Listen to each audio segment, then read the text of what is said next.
নমস্কার বন্ধুরা, আমরা দুই সই মনামি ও গায়ত্রী আবার আপনাদের স্বাগত জানাই আমাদের এই সইয়ের মঞ্চে। সইয়ের আজকের নিবেদন ভালোবাসি তোমায় গল্পের ৯১তম পর্ব। আমাদের সইকে সাবস্ক্রাইব করতে ভুলবেন না যেন। তবে শুনতে থাকুন বাংলা ধারাবাহিক প্রেমের গল্প ভালোবাসি তোমায়। আমরা আমাদের পূর্ববর্তী পর্ব থেকে জানতে পারলাম যে সোহম কর্ণমাধবপুর গিয়ে তার বাড়িটি খুঁজে পায় এবং সেখানে সে তার মায়ের স্মৃতিসৌধও দেখতে পায় এবং মায়ের স্মৃতিসৌধের উপরে সে জড়িয়ে ঘুমিয়ে পড়ে। এরই মধ্যে সুমন মণ্ডলের বাবা রবি মণ্ডল সুমন মণ্ডলের কাছ থেকে সমস্ত খবর পেয়ে তাড়াতাড়ি দৌড়ে চলে আসে সুগন্ধাদের বাড়ি। এর পরবর্তীতে কি হলো সেটি জানতে হলে আমাদের সঙ্গে থাকুন। রবিবাবু একবার সোহমকে ভালো করে দেখেন, আবার জাপটে ধরেন। ওনার যেন কিছুতেই মনের স্বাদ মেটে না। বেশ কিছুক্ষণ এভাবে চলার পর তিনি সোহমকে ছেড়ে দিলেন। সোহম যেন হাঁপ ছেড়ে বাঁচল।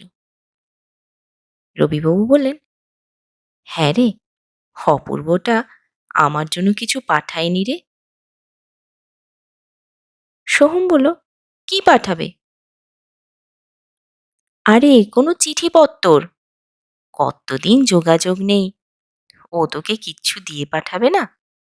এমন কি হতে পারে নাকি? আমরা একে অপরের প্রাণ ছিলাম, সে অন্য ব্যাপার, ভাগ্য অন্য কিছু ঠিক করে রেখেছিল আমাদের জন্য। তা বল না, সত্যি কিছু পাঠায়নি? সোহম নিজের হাতটা এগিয়ে দিয়ে বলে, এই যে, এই আংটিটা দিয়েছে। রবি আংটিটা একটু ভালো করে দেখে একটু চমকে উঠে বললেন, আরে বাপরে, এখনো আছে আংটিটা? এটা যখন অপূর্ব বিয়ে করলো কিছুই তো ছিল না ওদের।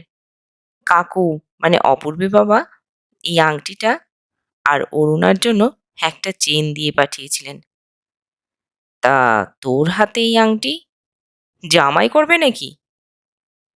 বলেই হো হো করে হেসে উঠল। সোহম চমকে উঠল কথা শুনে, আর জামাই হওয়ার কথা শুনে সোহম যেন বিদিশাময় হয়ে উঠল। বিদিশাকে দেখার জন্য যেন নেশা উঠল। পকেটগুলো হাতানো শুরু করলো। ফোনের মধ্যে আছে তো বিদিশার ছবি। ফোনটা গেল কোথায়? সোহমের খোঁজাখুঁজি দেখে রবিবাবু বললেন, কি করছিস? খুঁজতে খুঁজতে সোহম বলল, আরে আমার ফোনটা। কথা শেষ হওয়ার আগেই পুরনো স্মৃতি মনটাকে কালো করে রাঙিয়ে দিল। রবিবাবু বললেন, হারিয়েছিস ফোন? একটা দীর্ঘ নিঃশ্বাস ফেলে বলল, না, ছেড়ে এসেছি সবার মতো। রবিবাবু কথার মানে বোঝার চেষ্টা করলেন, কিন্তু অত মাথা ঘামালেন না। পিঠে দুটো চাপড় দিয়ে বললেন, চল আমার বাড়ি চল। আগে খাবি দাবি রেস্ট নিবি, তারপর অনেক অনেক কথা। তোর দাদুর বাড়ি নিয়ে যাব, রেস্ট নে তারপর, ঠিক আছে? সোহম মাথা নিচু করে থাকে। রবিবাবু তাড়া লাগান, ডেকে বলেন, আরে ওরে হাত হতচ্ছাড়া, গেলি কোথায় তুই? সুমন পেছনেই দাঁড়িয়েছিল, একটু তৎপর হয়ে এগিয়ে এসে বলল, বাবা, এই যে আমি। রবিবাবু হেসে বললেন, এইটা আমার ছোট ছেলে সুমন, তুই যা বলে ডাকবি সবেতেই উত্তর নেবে। মান সম্মান লজ্জা কিচ্ছু নেই এক্কেবারে, কান কাটা, বুঝলি তো? সোহমের গালে বাবা ছেলের গল্প হাসির হালকা আভা ফেলে গেল। রবিবাবু আবার ছেলেকে উদ্দেশ্য করে বললেন, আরে গর্ধ, ব্যাগগুলো তোল।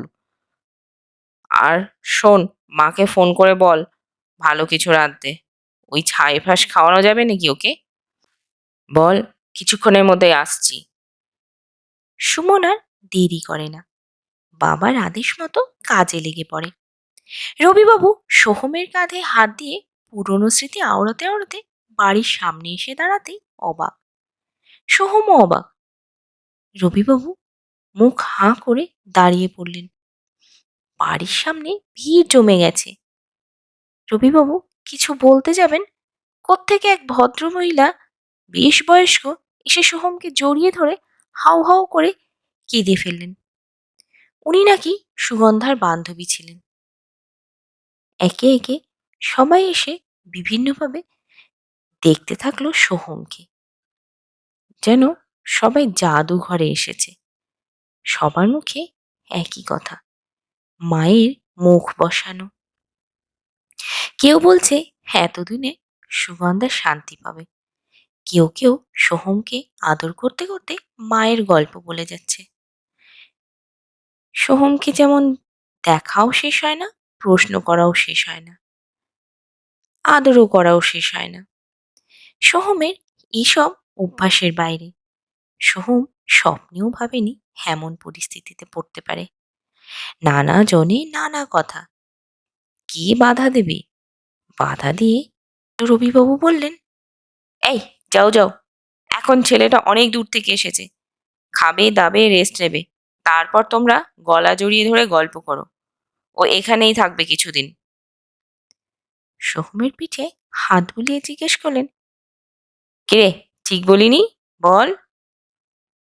সোহম স্মিত হেসে সম্মতি জানিয়ে আবার উদাস হয়ে যায়। সোহমকে দেখার পর ওখানেই আলোচনা সভা বসে গেল। সবাই সুগন্ধা, বিনয়, ছোটবেলার সোহমকে নিয়ে গল্প করতে মত্ত হয়ে গেল। কার কাছে কি তথ্য আছে, কে কতটা মনে রেখেছে, যেন তার প্রতিযোগিতা বসেছে। রবিবাবু সোহমের কানে কাছে মুখ নিয়ে গিয়ে বলেন, যদি সারা দিন রাত্রি এদের জন্য এখানে পড়ে থাকিস, তাও এদের গল্প শেষ হবে না। এখন বেশ কয়েকদিন আলোচনার উপকরণ এরা পেয়ে গেল, বুঝলি? চল, আমি কেটে পড়ি। বলতে বলতে রবিবাবু ভিড় ঠেলে বেরিয়ে এলেও সোহম দাঁড়িয়ে রইল। রবিবাবু খেয়াল করলেন সোহম ওনার সাথে নেই। আবার সোহমের কাছে গিয়ে জিজ্ঞাসা করলেন, কি হলো, চল। সোহম বলে, আমি বাড়িতেই থাকবো, কোথাও যাব না। যাব না, আমি মায়ের কাছে থাকবো। রবিবাবুর কথাটা বড্ড বাচ্চা বাচ্চা লাগলো শুনতে। বললেন, হাতে পায়ে তো বেশ বড়, বুদ্ধি কি এখন ওই হাঁটুতেই আছে? কত বছর থেকে বন্ধ আছে এসব ঘর, জানিস কি? সোহমে চিন্তাধারার কোনো পরিবর্তন হয় না। বলে, কোনো ব্যাপার না, আমি পরিষ্কার করে নিচ্ছি। এবার রবিবাবুর মাথাটা যেন ঘোরাতে শুরু করে। হাত ধরে টানতে টানতে ভিড় ঠেলে বাইরে একটু ফাঁকা জায়গায় নিয়ে এসে বলেন, দেখ, খারাপ পাস না, আমার ছোট ছেলে তোর থেকে বেশি বুদ্ধি রাখে রে। হ্যাঁ, এতদিনের বন্ধ ঘর ঠিক মতো পরিষ্কার না করলে কি করে থাকবি? অসুস্থ হয়ে যাবি তো। আর ইয়ে করবি কোথায়? বাথরুমের যে অবস্থা, ওসব আমি এই মুহূর্তে ভাবতেই পারছি না। ওসব লোক ডেকে ঠিক না করালে মুশকিল। বাচ্চামো করিস না, তুই এখানেই থাকবি। কাল আমি লোক লাগিয়ে দিচ্ছি, তুই 3 দিন আমার ওখানে থাকবি, তারপর আমি তোকে এখানে নিজে দিয়ে যাব। এখন চল, আমি আর কোনো কথা শুনতে নারাজ। বলেই হাত ধরে হনহন করে এগিয়ে চলেন রবিবাবু। ইতিমধ্যে সুমন বাইক নিয়ে হাজির। বলল, বাবা, আবার ভুলে যাচ্ছ, বাইক আছে তোমার। রবিবাবু হাত ছাড়েন না সোহমের। সোহম আর প্রতিবাদ করে না। ছেলের দিকে কটমটিয়ে তাকে সোহমকে নিয়ে বাইকে উঠলেন। পিতিশা সারাদিন আজ অপেক্ষা করে গেছে আয়ুষীর জন্য। এদিকে আয়ুষী ভীষণভাবে চিন্তিত বিদিশার এমন কাণ্ড দেখে। প্রবাল আর প্রদীপ্তদার কাছে ঘন ঘন গেছে এটা শুনতে যে বিদিশা কি এমন হতে পারে যে ও আমাকে ডেকে পাঠিয়েছে। কি কারণ হতে পারে? মনে মনে একটু ভয়ও পাচ্ছে সোহমের অনুপস্থিতির জন্য আবার আয়ুষীকে দায়ী করবে না তো। এই অবস্থায় কি বলার থাকতে পারে? কি করবে না করবে নানান ভাবনায় কেটে গেল সারাদিন। ছুটির পর বিদিশাদের বাড়িতে পৌঁছলো আয়ুষী। বুকটা ঠিপ ঠিপ করছে, কিন্তু নিজেকে যতটা সম্ভব শক্ত করে বিদিশার বাড়ির ভেতর ঢুকলো। তুলসী বেদি পাশে সবাই এসে নাম কীর্তন করছে। আয়ুষী চুপচাপ দাঁড়িয়ে রইল। এক মহিলা এসে একটি চেয়ার এগিয়ে দিল বসার জন্য। বিদিশা আয়ুষীর দিকে তাকিয়ে ইশারায় বসতে বলে আবার কীর্তনে মাতল। কীর্তন শেষে বিদিশা আয়ুষীর কাছে এসে বলল, ঘরে চলো আয়ুষীদি। ঘরে ঢুকতেই বিদিশা দরজাটা আটকে দিল। দুজনে এক অদ্ভুত অস্বস্তিতে।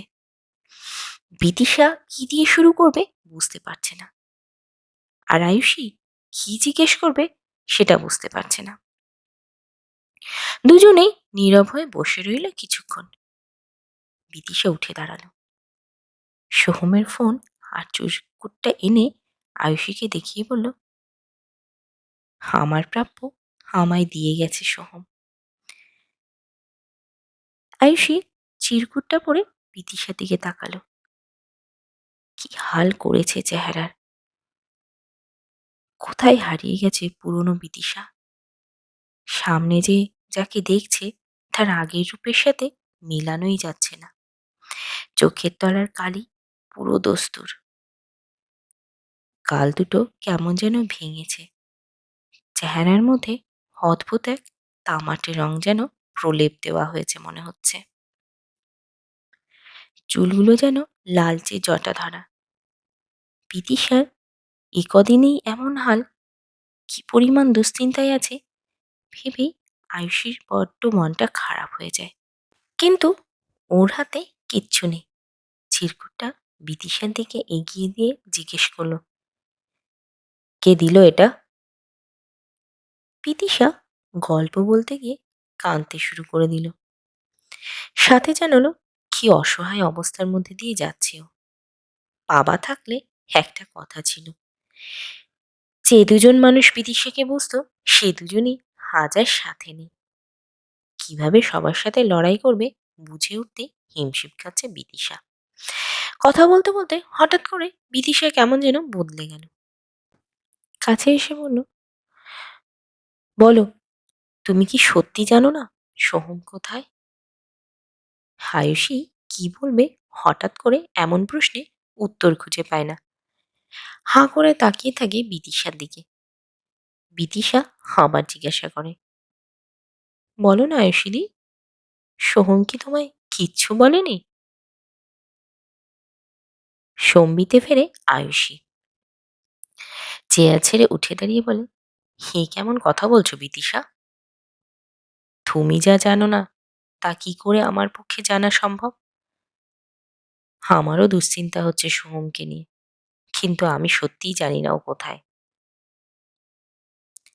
বিদিশা এবার আরো সাহসী হয়ে ওঠে। চোখে চোখ রেখে বলে, আয়ুষীদি, যদি বলো তোমার পা ধরে মাপ চাইতে, তবে আমি তাই চাইব।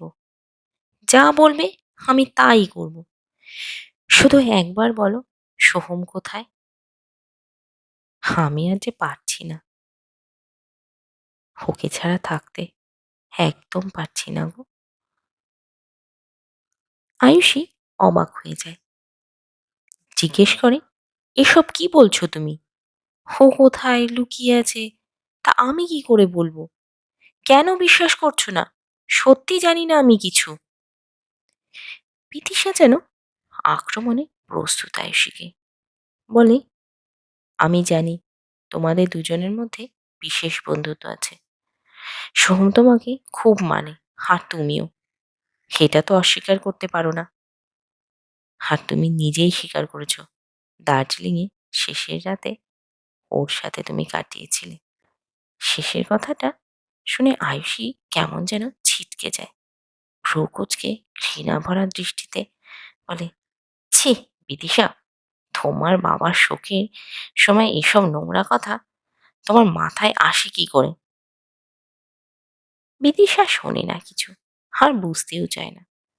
বলে, তুমি নিজে স্বীকার করেছো আয়ুষীদি, আমি সব ভুলে যাব, কিচ্ছু মনে রাখবো না। একবার শুধু বলো ও কোথায়, শুধু একবার বলো। বলতে বলতে বিদিশা মাটিতে থেতলে বসে পড়ে, মেঝেতে মাথা নিচু করে। আয়ুষীর হাতের মুঠো শক্ত হয়ে যায়। ভেবে এসেছিল কিচ্ছু বলবে না, কোনো কথা নিয়ে মুখ খুলবে না, বিদিশা যাই বলুক। কিন্তু আয়ুষী বিদিশার ওর প্রতি দৃষ্টিভঙ্গি বড্ড আত্মসম্মানে লাগে। স্থির করে ভালো মন্দ যাই হোক, আর সম্মান হারাবে না বিদিশার চোখে। কিছুক্ষণ চুপ থেকে গম্ভীর গলায় বলে, জানতে চাইছো সব, সহ্য করতে পারবে তো সত্যিটা? বিদিশা মাথা তুলে তাকায়। আয়ুষীকে বলে, এই কয়েকদিনে আমার মন আর মন নেই আয়ুষীদি, ইস্পাত হয়ে গেছে। আমি সব পারবো, সব সহ্য করতে পারবো।